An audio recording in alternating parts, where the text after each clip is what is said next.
You must have seen many of our videos related to subvention, builder buyer disputes, builder broker nexus, builder banker subvention plan and all that. जो भी latest update होता है आपसे share करते हैं.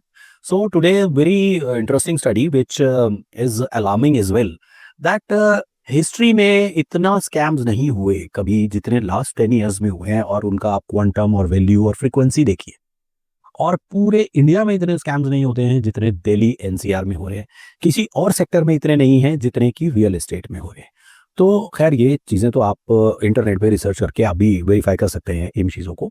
But here the thing is कि इतने आसानी से होता है. वो स्कैमर नहीं है जो आर्मी ऑफिसर नहीं OLX पे ऐड देखकर फोन करता है, जी मैं आपको वीजा डाल देता हूँ. वो स्कैमर नहीं है, क्योंकि वो तो आपको इजीली पता चल रहा है कि yes this is a scam. Scammer वो ही है जो आपको पता ना चले और उसमें वैल्यू देखिए. तो यहाँ पर मैं पॉइंट आउट किसको कर रहा हूँ? मैं किसी बिल्डर को या किसी मैं स्कैमर को या किसी उसको पॉइंट आउट नहीं कर रहा. I am pointing at the real estate home buyer, चाहे वो कमर्शियल हो या रेजिडेंशियल होम बायर हो. वो इतना सॉफ्ट टारगेट है, वो इतना इजीली, भाई तुम थोड़ी मेहनत तो करने दो उसको. उससे ज्यादा मेहनत तो वो कर लेता है जो आर्मी ऑफिसर बन के स्कैम कर रहा है. वो ही has to make so many calls just to make 20-30,000 bucks.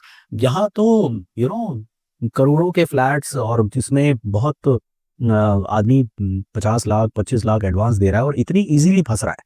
और आप देखिए वो लोग भी कुछ ज्यादा वो नहीं करते हैं cover up. They are very open. उनको पता है कि 10 में से 8 Delhi NCR buyers are you know so much prone to get trapped into this. So they don't give a shit that they have to do some working or dodge or lay a better trap. बहुत ही simple trap में फंसा लेते हैं. अभी मैं एक audio recording आप लोगों के साथ शेयर करूंगा. ये बताओ, ये आप कैसे कह रहे हो? ये प्रॉपर्टी है ही नहीं, ये फाइनेंशियल प्रोडक्ट है. सर मैं आपको बता रहा हूँ, आप इसको एज अ प्रॉपर्टी ट्रीट करो ही मत. अच्छा, आप इसको as a financial product treat करो. पैसा आपकी ये बात मैंने सुन ली. अब आप ये ठीक है. बताइए, 320 रुपए रेंटल है, हाँ ठीक है? बिल्कुल है. तो ये 320 रुपए रेंटल कौन एक्चुअल में कौन पे कर रहा है? बिल्डर को. सर उस चीज से हमें क्या लेना देना है सर? अच्छा, हमें अपने लेना को तो देना सर- नहीं है तो पैसे सर, आप कौन? सर आपने इसका नाम सुना है? इनोवा हाई क्रॉस एक गाड़ी है, बिल्कुल सुना है सर. 24 लाख रुपए उसकी ऑन रोड प्राइस है. ठीक है. तो ऐसे तो वो आप 50 लाख में ले लोगे. अगर मैं उस पे आपको 1 लाख रुपए महीना देना शुरू कर दूं साथ में, नहीं लोगे ना क्या आप? क्या देना मतलब समझा नहीं मैं सर. इनोवा हाई क्रॉस का सर नहीं नहीं, मतलब- आप कह रहे हो कि इसको प्रॉपर्टी ट्रीट मत करो, तो अब मैं प्रॉपर्टी सर, ट्रीट नहीं कर रहा. मैं आपकी बात मानता हूँ, फाइनेंशियल प्रोडक्ट ट्रीट करता हूँ. उसको ठीक. आप फाइनेंशियल प्रोडक्ट ट्रीट कीजिए. कार तो- एग्रीमेंट क्या, आप चेक्स भी ले लो, साल के 12 चेक हाथ के हाथ ले लो, 12 लाख रुपए, और निकालो 50 लाख, और शोरूम को हम 24 देंगे, आपको 50 में दे देंगे. तो आप लोगे क्या? सर वो 1 साल के थोड़ी दे रहा है आपको. आप 3 साल के ले लीजिए. आप नहीं अच्छा, लेंगे फिर मेरे उसकी- भाई, अच्छा, नहीं फिर- लेंगे आप बात सुनो तो समझिए. मेरी. अरे सर मेरी बात तो सुनो. क्योंकि इस सवाल का सिर्फ एक ही जवाब है कि एक्चुअल में रेंट कौन पे कर रहा है. सर एक्चुअल में रेंट आपको डेवलपर दे रहा है. एक्चुअल तो में आप कह रहे हो डेवलपर के पास नहीं, रेंट- डेवलपर हाँ. रेंट कोई और दे रहा है. देखिए, डेवलपर रेंट पे मतलब उसी ने, डेवलपर ने प्रॉपर्टी बनाई, उसने खुद ही रेंट किराए पे भी खरीद ली हमसे. नहीं, रेंट पे किसी और ने ली है. इसमें तीन सर, रेंट पार्टी तो- है.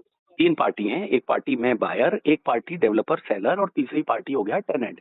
टेनेंट किराया दे रहा है और वो किराया डेवलपर के थ्रू हमारे पास आ रहा है. ये अरेंजमेंट है. बिल्कुल- डेवलपर नहीं बिल्कुल- दे रहा. बिल्कुल यही. हाँ तो बिल्कुल यही है सर. नहीं तो बिल्कुल यही कहाँ है? आप कह रहे हो हमें उससे क्या मतलब, हमें तो डेवलपर दे रहा है. आप तो अभी तो ये कह रहे थे. आप 1 मिनट पीछे जाओ, देखो. सर बिल्कुल मेरी बात सुनो. आपने कहा डेवलपर के पास किराया कहाँ से आ रहा है. आपने आपने ये पूछा हमें मुझे किराया कौन दे रहा है. आपने यही तो आपका क्वेश्चन था. मतलब आपको रेंटल कौन देगा. मैंने कहा डेवलपर देगा. आपने नहीं, पूछा हमको डेवलपर के पास नहीं, रेंटल कहाँ से डेवलपर आया. को कौन दे रहा है? हाँ. तो सर डेवलपर ने रेंट पे दी तो हुई है बर्गर किंग को. हाँ, तो वो कितना रेंट दे रहा है? अब सर ये चीज तो देखो, ये तो एक म्यूचुअल अंडरस्टैंडिंग होती है. अब वो कुछ भी दे रहा हो सर, उस चीज में आपको तो 320 रुपए दे रहा है. तो आप ये देखिए कि इसमें एक तो इसकी आप एरोगेंस देखिएगा, फिर आप ये देखिए कि ये साफ ही बोल रहा है कि इसमें आपको कोई मतलब ही नहीं है कि रेंट कहाँ से आ रहा है, क्या हो रहा है. आपको तो बस इससे मतलब है कि रेंट के नाम पर जो 1, 2 गुना 3 गुना अमाउंट हम आपको दे रहे हैं, आप आंख बंद करके उस अमाउंट से हमारी प्रॉपर्टी प्राइस जज कर लो. मतलब कि अगर आप ये कहते हो कि 6% रिटर्न है और 50,000 रुपये रेंट है, तो साल का 6 लाख हो गया, तो 6% यानी 1 करोड़ की प्रॉपर्टी हो गई. हाँ तो ठीक है, तो मैं आपको 18 लाख दे देता हूँ साल का, आप ये प्रॉपर्टी मेरे से 3 करोड़ में ले लो. अब हम कहते हैं कि भाई 18 कौन दे रहा है, इसका तो रेंट है ही 6, तो इसका रेंट तो 18 है नहीं. 18 देने वाला कौन है, जरा रेंट एग्रीमेंट दिखाओ. तो ये कहते हैं साहब आपको क्या मतलब इससे, आपको तो खाली उससे मतलब ये मान के चल रहे हैं, ये अज्यूम कर रहे हैं कि भाई होम बायर इतना सिंपल इनोसेंट होगा। तो साहब मैंने भी इनको ये एग्जांपल दिया कि आप भी एक काम कीजिए, 24-25 लाख की कार को 50 लाख में ले लीजिए, हम उस कार के ऊपर आपको एक एश्योर्ड रिटर्न दे देते हैं। तो क्या आप ऐसा करेंगे, डबल प्राइस में ले लेंगे? भाई आप तो हमें 3 टाइम्स में बेचना चाह रहे हो, तो आप खुद क्या डबल में भी नहीं लेंगे उसको? एंड ही सेज कि आप इसको फाइनेंशियल प्रोडक्ट कंसीडर कीजिए। तो मैंने कहा आप भी कार को फाइनेंशियल प्रोडक्ट कंसीडर कर लो। अब यहाँ पर देखिए गेम कैसे चल रहा है। गेम ऐसे चल रहा है कि जो चेन में जितने भी लोग हैं, builder, banker, broker, home buyer, land authority, channel partners, all that, केवल 2 आदमियों को नहीं पता कि स्कैम हो रहा है। बाकी everyone in the chain they know. वो 2 कौन है? एक तो ये कॉलर जो कॉल कर रहा है, इसको नहीं पता, इसको बताया गया है कि ये बिल्कुल ठीक है, आप बिल्कुल करेक्ट बात कर रहे हो। वो जानता ही नहीं मैं स्कैम कर रहा हूँ, कि ये एक जेन्युइन है। हमारे को हमारे डायरेक्टर्स ने जो बताया है, हमको ट्रेनिंग में जैसा सिखाया है, how can there be a scam in it, इतने लोग ले रहे हैं, इतने लोग बाय कर रहे हैं, तो स्कैम कैसे हो सकता है? भाई इतने लोग रेरा में भी तो जा रहे हैं, लाखों कंप्लेंट्स भी तो हैं, और लाखों वो भी तो हैं जिन्होंने अभी तक कंप्लेंट नहीं करी है। तो खैर दैट इज वन पार्ट। जैसा मैंने कहा कि 2 लोगों को नहीं पता कि स्कैम हो रहा है। एक तो वो टेलीकॉलर जो प्रॉपर्टी पिच कर रहा है, और एक वो इनोसेंट होम बायर जो कि ईओआई के नाम पे चेक्स दे रहा है, जो कि 10-20% एडवांस दे रहा है, 40-60 का प्लान ले रहा है, 60% 60 डेज में देके बाकी कुछ नहीं देना, बाकी आपको पोजीशन पे देना है। अरे भाई एक चीज की कंस्ट्रक्शन नहीं हुई, लैंड की भी पूरी पेमेंट नहीं हुई, अभी मात्र उसका जस्ट रेरा ही आया है, आपने उसका एमआरपी का 60% दे दिया। मतलब अगर लैंड का भी कोई 60 मांगे तो बात थोड़ी समझ में आएगी। उस पे जो बिल्डिंग अभी स्टार्ट भी नहीं हुई और मेजर कंपोनेंट कंस्ट्रक्शन का है, तो आपने उसका 60% आपने आज ही दे दिया, और आपको मिलेगा वो 6 साल बाद, जबकि रेरा में आपकी डेट होगी शायद 7 साल, 6 साल, व्हाटएवर। तो खैर it's a very big gimmicks. तो एक छोटी सी कोशिश है कि इनोसेंट और सिंपल होम बायर इतना सिंपल ना रहे।